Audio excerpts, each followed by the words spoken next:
July is over, and yes, I only uploaded one video this entire month because summer school kicked my ass, and it'll kick my ass again next month, but hopefully I'll be able to upload more than just one video, so here's the stuff I read, watched, and listened to this month. Okay, let's do it.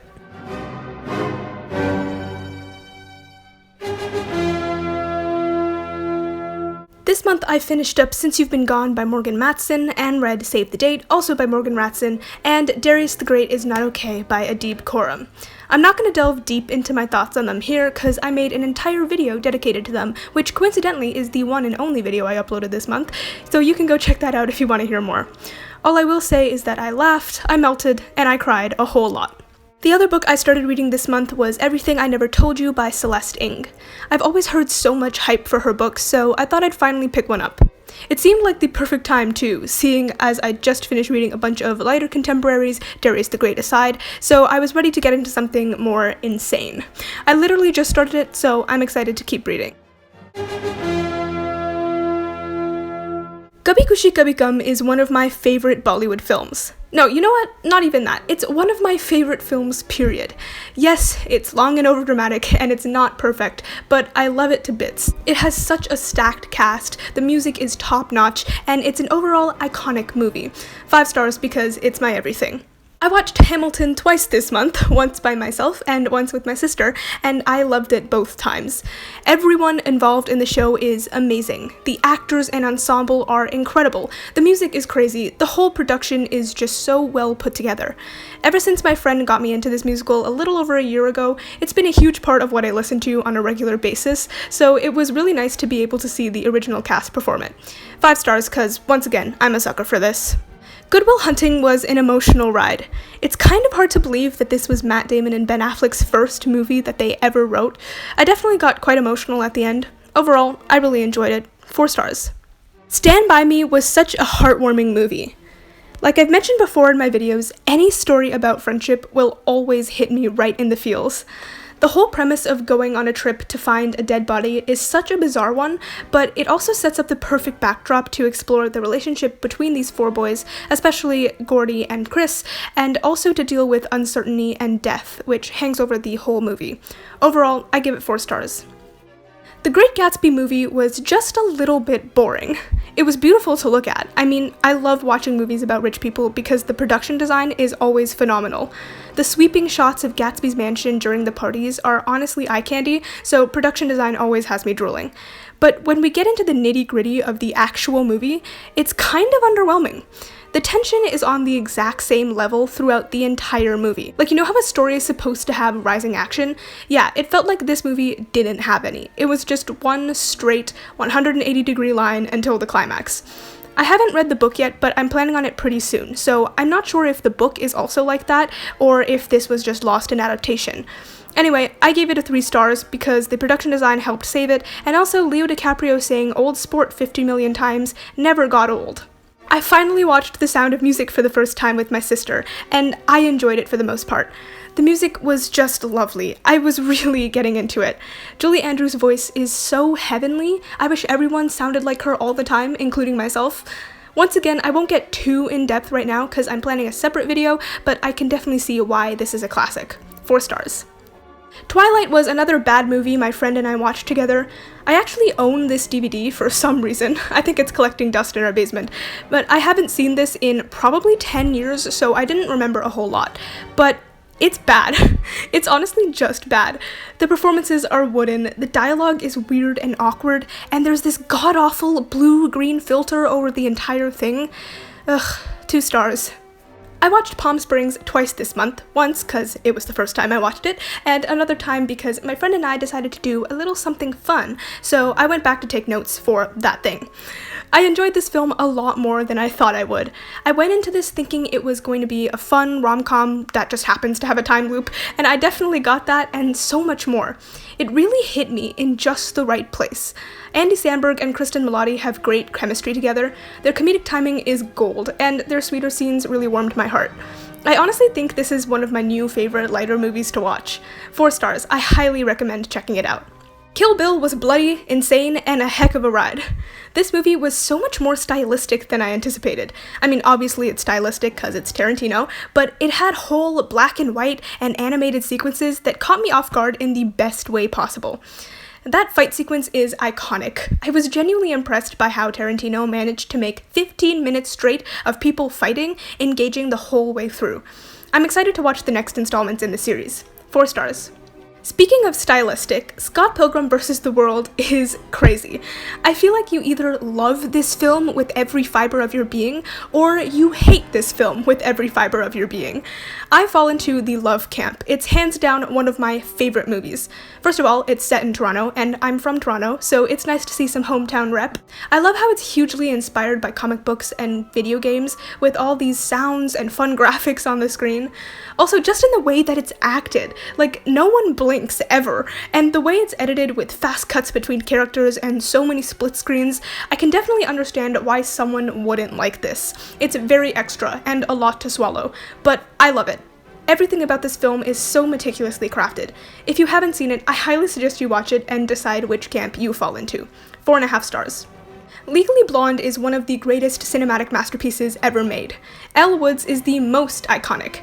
I could never be Elle Woods, but I will always be trying. Also, this movie was 100% the reason I was actually considering going into law at one point, that and the fact that I unfortunately have an unhealthy obsession with true crime. But then I remembered how unbelievably difficult law school is, and I threw that train of thought into the trash. The movie gets a 4 stars though. Cher in Clueless is also super iconic, but I didn't love this as much. It was fun and silly, but there was just some stuff I was a bit iffy about, like the fact that Cher and Josh are ex-step-siblings. Yeah, I don't know, 3.5 stars. I watched Spirited Away about a week ago now, and I still don't know what was going on. Okay, that's a bit of an exaggeration, but this truly was a trip, and I wasn't mad about that. Once again, Studio Ghibli has blown me away with its fantastical animation and whimsical worlds. Watching this was kind of like being a kid in a candy shop, because every which way you turn, there's something new to look at and yet another thing to chew on and be confused by. Again, like Palm Springs, I won't say too much right now, because my friend and I have a little something in the works, and I realize I keep saying that I have other videos planned for a lot of these things, but just bear with me, it's true. I promise I'm not just lying. What I will say is that Spirited Away gets 4.5 stars. I ended off the month with the lowest of low notes, The Kissing Booth 2.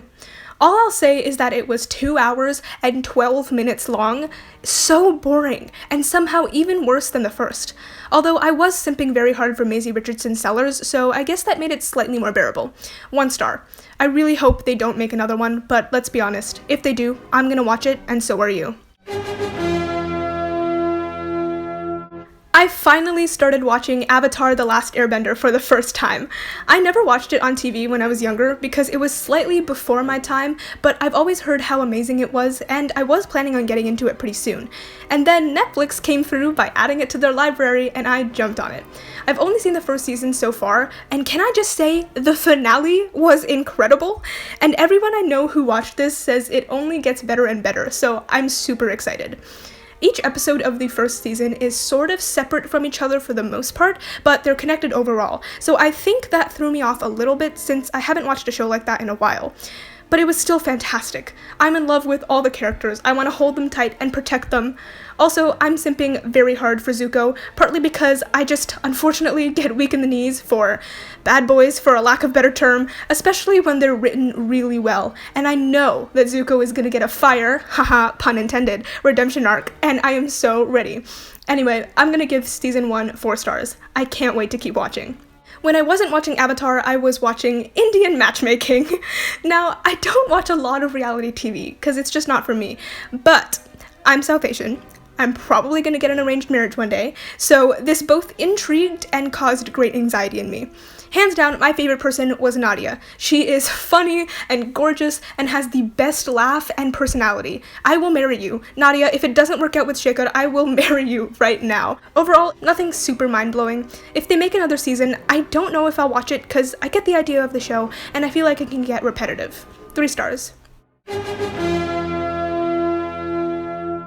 This month I discovered RYX, or RYX, I'm gonna call him RYX, and I very quickly fell in love with his album Dawn. He reminds me a bit of Bon Iver with just a pinch of Son Lux, both of whom I absolutely love. I'm really into this indie alternative sound. It's both relaxing and transporting, like I'm floating in a pool with nothing to worry about. My favorite tracks are Berlin, Beacon, Sweat, and Lean. I give this album 4.5 stars, and I really want to listen to his other album Unfurl too.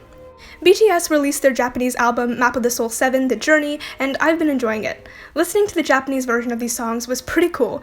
It was a bit jarring at first because I'm just so used to listening to the Korean lyrics, but I eventually got used to it, because at their core, they're still the same songs. As for the original Japanese songs, I think Stay Gold is still my favorite out of them. I do like the other ones, I just need to spend more time with them to really get to know them. And I know I'm talking about songs like they're people, but that's just how I listen to music. It usually takes me a few listens to warm up to them. I also listened to Taylor Swift's Folklore, which I wasn't expecting to, because I used to exclusively listen to indie and alternative music when I was a lot younger, so I wasn't super into Taylor Swift back in the day, and that's also part of the reason it took me so long to get into BTS, since a lot of their songs have more of a pop sound too.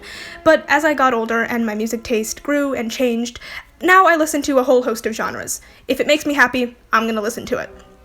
Anyway, even though I may not be the biggest fan of some of Taylor Swift's older stuff, I'm really enjoying what she's doing more recently. She officially caught my interest with a few songs from Reputation, and I also liked the song Lover a lot, so I thought I'd give Folklore a listen since everyone was raving about it. Overall, I think it has a great sound. It feels warm and woodsy to me. I don't know why that specifically comes to mind, but I feel like I could sit in a cabin in the middle of the forest and listen to this in front of the fireplace. My favorites have got to be The Last Great American Dynasty, Epiphany, and Betty, but my absolute favorite has got to be Exile. It's beautiful, and I'm in love. I'm gonna give Folklore 3.5 stars right now, seeing as I only really connected with about half the tracks, but as I keep listening, that rating will probably go up to a 4. Bastille released their song What You Gonna Do, even though they were supposedly on a break, and I'm really into it. It's very loud and upbeat, and it has this retro rock style, which I think works very well for them. I haven't heard them do something like this in a while, so I'm glad that they went back to it. Bastille is one of my favorite bands, so I was pretty excited for this. Now, don't quote me on this, but in my opinion, this is another entry into their discography that has something to do with how the internet makes them feel strangely disconnected sometimes, but ironically, they also find the greatest happiness from it, as demonstrated in their song Joy, which is also great. My only real complaint is I wish it was longer, cause again, I love this retro rock sound. Regardless, I hope this is the beginning of a new era. I'm giving What You Gonna Do 4 stars. Billie Eilish released My Future, and I loved the beginning of this. Billie's voice with just the piano and the harmonies is gorgeous, and I kind of wish the entire song was like that. It was a bit of a jarring switch when the beat dropped, mostly because I wasn't expecting it at all, but I still enjoyed it for the most part. I just think I would have enjoyed it a bit more if the entire song was soft and slow like the beginning. 3.5 stars. It's So Incredibly Loud by Glass Animals is probably the best thing I listened to this month. Like I mentioned earlier, it usually takes me a few listens to really get into a song, so when I fall in love with one immediately, you know it's good, and that is exactly the case with this song. I don't even fully know how to explain this other than it's an experience. If there's only one thing that I really want you to listen to from this video, it has to be this. The combination between Dave Bailey's ethereal voice, the background music slowly getting louder and louder until it overtakes the vocals, and the beautiful music video, it's absolutely transporting. 5 stars. I need the album now. As always, I'll leave links to all the music I spoke about in the description below if you want to check it out. And there you have it! Those were all the books, movies, TV shows, and music that made up my month. If you enjoyed this video, please hit the like button. Let me know what you read, watched, and listened to this month in the comments, and if you want to see more videos like this from me, hit that subscribe button. I'm also on platforms, so if you want to follow me on Instagram, Twitter, Goodreads, and Letterboxd, those links will be in the description as well. As always, thank you so much for watching, and I will see you in my next video.